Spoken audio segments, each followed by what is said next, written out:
সুপ্রিয় দর্শক আসসালামু আলাইকুম, সবাইকে স্বাগত জানাচ্ছি আরজুস কিচেন 90। আমি আরজু, আর আজ আমি নিয়ে এসেছি হেলদি টেস্টি ঝটপট টিফিন রেসিপি। এই টিফিন রেসিপিটা তো বাচ্চারা খুবই পছন্দ করবে। হেলদি টেস্টি টিফিন রেসিপি কিভাবে তৈরি করলাম সেটা আজকে শেয়ার করব।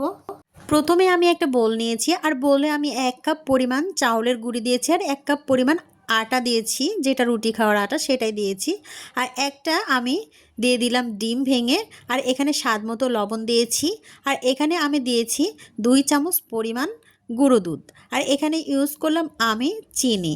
আর চিনিটা আপনারা বাড়িয়ে কমিয়ে নিতে পারেন স্বাদ মতো। আর আমি এখানে 2 চামচ পরিমাণ দিয়েছি সাদা তেল। আর এখানে সম্পূর্ণটা উপকরণ আমি একটু পানি দিয়ে মেখে নেব। বারে বারে পানি দিয়ে আমি এটাকে মেখে নেব, যাতে একদমই পাতলা না হয়ে যায়। বেটারটা একটু ঘন করে মাখিয়ে নিতে হবে, একদমই পাতলা করা যাবে না। বারে বারে একটু পানি দিয়ে আমি মাখিয়ে নিচ্ছি। প্রত্যেকটা স্টেপ আমি ভিডিও দ্বারা বুঝিয়ে দিয়েছি। পুরো ভিডিওটা দেখে নেবেন, তাহলে বুঝতে পারবেন। স্কিপ করলে কিন্তু মূল্যবান জিনিসগুলো আপনারা মিস করে যাবেন। যারা এখনও একটা লাইক করেন নাই, প্লিজ একটা লাইক দিয়ে পুরো ভিডিওটি স্টার্ট করার অনুরোধ রইল। আমি এখানে অফ ক্যামেরায় 5 মিনিট আমি রেস্টে রেখে দিয়েছিলাম, যাতে চিনিটা গলে যায়। আর এখানে ফ্লাফি এবং সুন্দর হওয়ার জন্য পিঠাটা আমি এখানে একটু বিট করে নেব, আর বিটার মেশিন দিয়ে আমি সুন্দর করে বিট করে নিচ্ছি। আর এর কারণে কিন্তু অনেক সুন্দরভাবে ফ্লাফি হবে পিঠাটা, এবং খেতেও কিন্তু ভালো লাগবে। এই হেলদি টেস্টি রেসিপিটা একবার যদি বাচ্চাদের খাওয়ানো যায় না, তাহলে কিন্তু বারবার রিকোয়েস্ট আসবে এই রেসিপির জন্য। বেটারটা কিন্তু এরকমই ঘনত্ব করে নিতে হবে। দেখিয়ে দিচ্ছি, দেখুন কতটা ঘনত্ব হয়েছে। এরকম ঘনত্ব করে রাখতে হবে। এবং একটা চামচের সাহায্যে আমি বুঝিয়ে দিচ্ছি। এখানে যদি পাতলা বেটারটা যদি একদম মিশে যায়, তাহলে বুঝবেন যে বেটারটা রেডি হয়নি। আমার কিন্তু ঘনই আছে, দেখুন এরকমই হবে কিছুটা। আর এখানে আমি 2টো ডিম আমি পোস্ট করে নেব এই রেসিপির জন্য। মূলত ডিম দিয়ে এই রেসিপিটা তৈরি করা হচ্ছে, এবং পুষ্টিকর এবং হেলদি একটি নাস্তা রেসিপি। অবশ্যই বাচ্চাদের এরকম করে বানিয়ে দেবেন, তাহলে কিন্তু খুবই পছন্দ করবে এবং তৃপ্তি সহকারে খেতে পারবে, এবং পুষ্টিও আছে অনেক এই রেসিপিতে। এই ডিম পোচের ওপরে আমি দিয়ে দিয়েছি সামান্য পরিমাণ লবণ, আর এখানে আমি ওপরে ছিটিয়ে দিয়েছি চিনি। আর চিনিটা দেওয়ার কারণে কিন্তু স্বাদটা দ্বিগুণ হবে। ডিম পোচটা একটু হালকা আছে ভেজে নিতে হবে, কারণ আমি হলুদ অংশটা একদম ডুবিয়ে দেব না, হালকা করে আমি সেদ্ধ করে উঠিয়ে নিচ্ছি। আমি কিন্তু ঢাকনা দিয়ে ঢেকে সুন্দরভাবে উঠিয়ে নিয়েছি। আর এখানে চুলায় একটা ফ্রাই প্যান বসিয়ে দিয়েছি, আর এখানে একটু তেল ব্রাশ করে নেব। আমি ডুবো তেলে ভাজবো না, একটু তেল ব্রাশ করে নেব, যাতে পিঠাটা উঠে যায়। আর সেজন্য আমি এখানে একটা বেটার একটা জগের উপরে ঢেলে নিয়েছি, আর সেখানে আমি দেওয়ার সুবিধার জন্য কিন্তু আমি এটা ঢেলে নিয়েছি বেটারটা।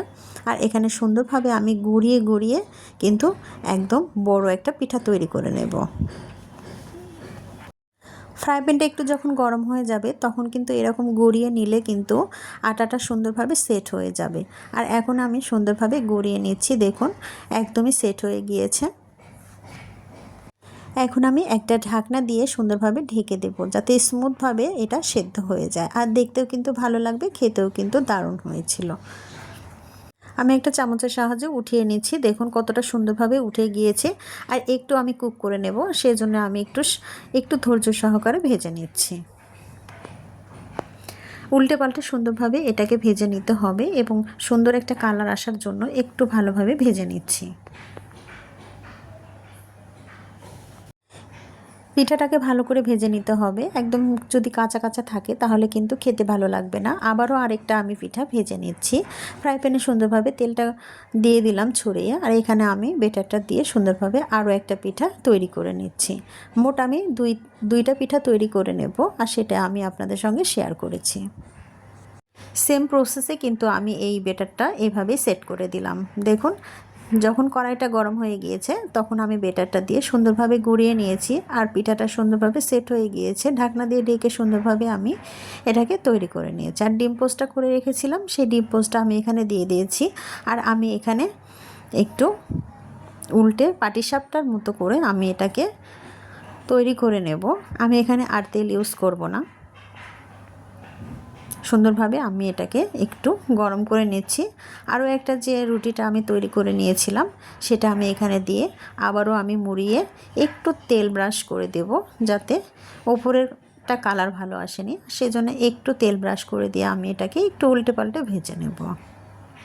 একঘেয়েমি খাবার কিন্তু খেতে ভালো লাগে না। বাচ্চাদের যদি একটু ঘুরিয়ে ফিরিয়ে রান্না করে দেওয়া হয় না, তাহলে কিন্তু বাচ্চারা অনায়াসে খেতে পারে এবং সুন্দরভাবে এটাকে সার্ভ করে নিচ্ছি। দেখুন আমি সুন্দরভাবে এগুলোকে কেটে নেব, আর দেখতে কতটা লোভনীয় হয়েছে আপনারা দেখতেই পাচ্ছেন।